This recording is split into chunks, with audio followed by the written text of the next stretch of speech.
बिस्मिल्लाहिर्रहमानिर्रहीम, अस्सलाम वालेकुम, वेलकम टू माय चैनल दावत इस्लाम। मैं हूं आपका दोस्त शफकत अली ऑफिशियल। उम्मीद करता हूं कि आप सब लोग ईमान के आला दर्जे पे होंगे। सूरह अल नाम के आयत नंबर 150 का तर्जुमा, इनसे कहो कि लाओ अपने वो गवाह जो इस बात की शहादत दें कि अल्लाह ही ने इन चीजों को हराम किया है, फिर अगर वो शहादत दे दें तो तुम उनके साथ शहादत न देना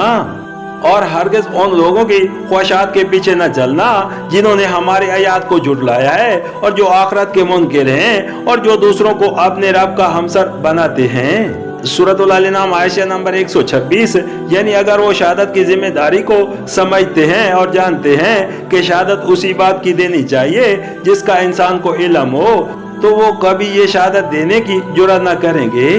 कि खाने पीने पर ये कयूद जो इनके यहाँ रस्म के तौर पर राज है और ये पाबंदियां कि फला चीज को फला ना खाए और फला चीज को फला का हाथ न लगे, ये सब खुदा की मुकर्रर करदा है।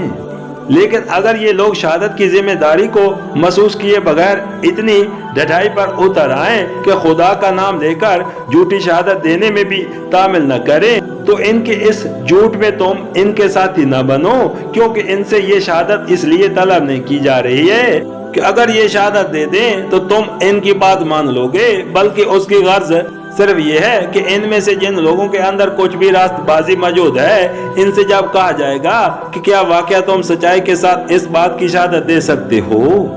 कि ये ज़वाबत खुदा ही के मुकर्रर किए हुए हैं, तो वो अपनी रस्मों की हकीकत पर गौर करेंगे और जब उनके मन जानिब अल्लाह होने का कोई सबूत ना पाएंगे